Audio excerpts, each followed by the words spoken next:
ಚಿಂತಣಿ ಹತ್ರ ಇರ್ತಕ್ಕಂಥ ಸಂತೂರ್ ಕ್ರಾಸ್ ಹತ್ರ ಬಸ್ಸು ಮತ್ತು ಒಂದು ರಾಯಚೂರು ಮೂಲದ ಕಾರು ಮುಖಾಮುಖಿ ಡಿಕ್ಕಿಯಾಗಿ 6 ಜನ ಮೃತಪಟ್ಟಿದ್ದಾರೆ. ಭಾಳ ಒಂದು ಭೀಕರವಾದಂಥ ಘಟನೆ ನಡೆದಿದೆ. ಎಲ್ಲರಿಗೂ ಕೂಡ ಶಾಕ್ ಆಗ್ತಕ್ಕಂಥ ರೀತಿಯಲ್ಲಿ ಇದಾಗಿದೆ, ಆಕ್ಸಿಡೆಂಟ್ ಆಗಿದೆ. ಈ ಥರ ಆಕ್ಸಿಡೆಂಟ್ ಆಗಬಾರ್ದು. ಯಾಕಾಗಿದೆ ಏನೆಲ್ಲ ಮುನ್ನೆಚ್ಚರಿಕೆಯಾಗಿ ಈಗಾಗಲೇ ಪೊಲೀಸ್ ಇಲಾಖೆಯವರು ಹೋದವರಿಗೆ ಆಸ್ಪತ್ರೆಗೆ ಸಾಗಿಸ್ತಕ್ಕಂಥ ಕೆಲಸ ಮಾಡಿ ಮುಂದಿನ ಕಾರ್ಯಾಚರಣೆ ಮಾಡ್ತಾರೆ. ಅದಕ್ಕಾಗಿ ಮೃತಪಟ್ಟ ಕುಟುಂಬದವರಿಗೆ ಭಗವಂತ ಎಲ್ಲ ರೀತಿಯ ರಸ್ತೆ ಕಿರಿದಾಗಿದೆ ಅಂತ ವಿಷಯ 5 ಮೀಟ್ರ್ ರಸ್ತೆ ಇದೆ. ಕಿರಿದೇನು ರಸ್ತೆ ಇಲ್ಲ, 5.5 ಮೀಟ್ರ್ ರಸ್ತೆ ಅದು.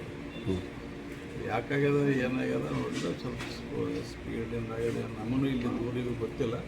ಶಾಸಕರು ವೇಣುಗೋಪಾಲ್ ನಾಯಕ್ ಅವರು ಅಲ್ಲೇ ಸ್ಥಳದಲ್ಲಿ ತಕ್ಷಣ ಗೊತ್ತಾಗುತ್ತೆ, ಅಲ್ಲೇ ಸ್ಥಳದಲ್ಲಿ ಅವರೆಲ್ಲ ಅರೇಂಜ್ಮೆಂಟ್ ಮಾಡ್ಲಿಕ್ಕೆ ಏನಾಗ ಮಾಹಿತಿ ಪೊಲೀಸರು ನಮ್ಗೆ ಕೊಡ್ತಾರೆ. Okay, thanks.